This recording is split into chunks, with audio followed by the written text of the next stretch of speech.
नमस्कार दोस्तों, मैं इस समय सुरियावा ग्राम सभा में बरवा में हूँ।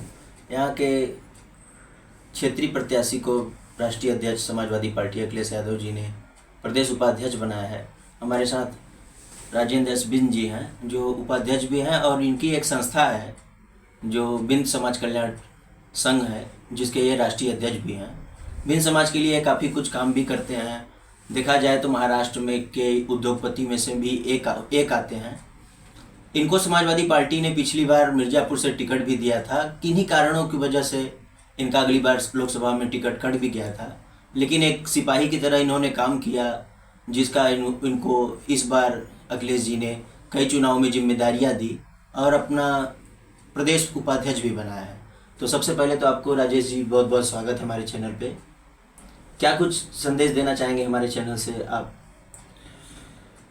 मैं आपके चैनल के माध्यम से भदोही की जनता को ये संदेश देना चाहता हूँ कि जो वर्तमान में सरकार है भारतीय जनता पार्टी, आप जानते हैं जिस तरीके से भारतीय जनता पार्टी ने हम जनताओं को जो पीड़ा दी है, महंगाई इस चरम तक पहुंचा दी गई है कि हम लोग महंगाई से त्रस्त है।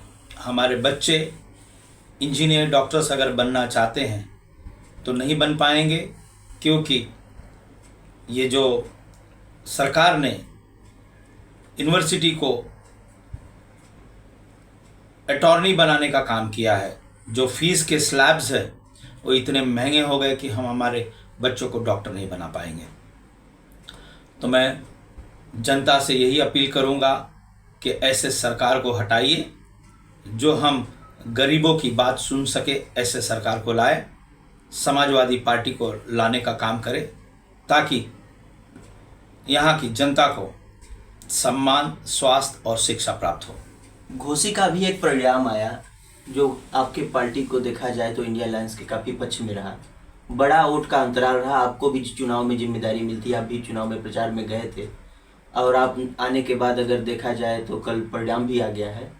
तो इस परिणाम आने से समाजवादी जो पार्टी है कितनी गदगद है, और देखा जाए तो इस समय इंडिया अलायंस आपसे जुड़ा हुआ भी है और आपकी सपोर्ट भी था।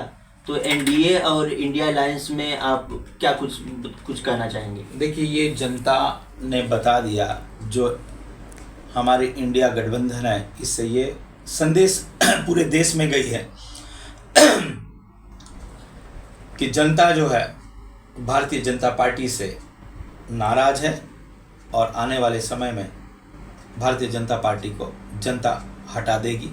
ये संदेश पूरे देश में गई है। कई दर्जन मंत्री, मिनिस्टर और मुख्यमंत्री, डिप्टी सीएम, अरे उप मुख्यमंत्री, अगर देखा जाए तो गली गली में वहाँ पे प्रचार करते थे, मगर देखा जाए तो शिवपाल अकेले सब पे भारी पड़ गए। इस पे आप कुछ कहना चाहेंगे? शिवपाल जी पुराने नेता हैं और जनता शिवपाल जी को सर्वोपरि मानती है, और वो आप उसका परिणाम आप देख सकते हैं। शिवपाल जी के समाजवादी में आने के बाद सबसे पहले मैनपुरी की जिम्मेदारी मिली, जहां उन्होंने वोट का अंतराल 2.5 लाख बना दिया। फिर उसके बाद घोसी का उनको जिम्मेदारी मिली तो उन्होंने अंतराल 50,000 का बना दिया। तो अब क्या लगता है क्या कि वो शिवपाल के आने के बाद वो जो पार्टी का जो जिम्मेदारी है वो उनको और बड़ा मिलने वाला है? क्या चुनाव में जो सीट का बंटवारा होगा तो क्या आपको लगता है कि वही तय करेंगे, क्योंकि जो जिस हिसाब से वो जीत हासिल कर रहे हैं बार बार? देखिए, ये मैं इसमें कोई टिप्पणी नहीं करना चाहता हूँ, क्योंकि ये केंद्रीय कमेटी और राष्ट्रीय अध्यक्ष जी का निर्णय होगा किस प्रकार से टिकट बटेगा और नहीं बटेगा, वो कैसे किसको दी जाएगी, वो राष्ट्रीय अध्यक्ष जी का मसला है। उस पर मैं कोई टिप्पणी नहीं करना चाहता हूँ। अगर देखा जाए तो शिवपाल जी को सब लोग कहते हैं कि ये बीजेपी ज्वाइन कर लेंगे।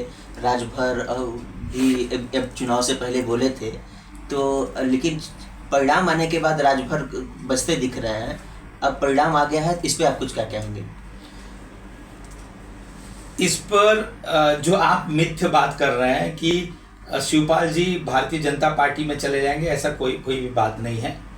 मैं नहीं कह रहा हूँ, मैं पत्रकार होते हुए मैं नहीं कह रहा हूँ, ऐसी चर्चा थी चुनाव से पहले, क्योंकि बहुत सी पार्टियां कह रही थी जबकि आप लोग कहते हैं कि वो राजभर जी कह रहे थे कि शिवपाल जी आने वाले हैं, ये आने वाले हैं। भारतीय जनता पार्टी गुमराह करने में, झूठ बोलने में एक नंबर है, तो ये आप सभी लोग जानते हैं। जब से सरकार इन्होंने बनाई है तब से ये झूठ ही बोल रहे हैं और लोगों को गुमराह करने में ये बहुत आगे हैं। तो ये झूठी पार्टी है, गुमराह करने वाली पार्टी है। तो ये सब मिथ्या बातें हैं, ऐसी कोई भी बातें नहीं है। अगर आपको लोकसभा में जिम्मेदारी पार्टी के द्वारा मिलती है तो क्या आप चुनाव का लड़ने का मूड विचार बना चुके हैं कि? जरूर जो हमको समाजवादी पार्टी जो भी कार्य सौंपेगी वो मैं पूरे जिम्मेदारी से निभाऊंगा।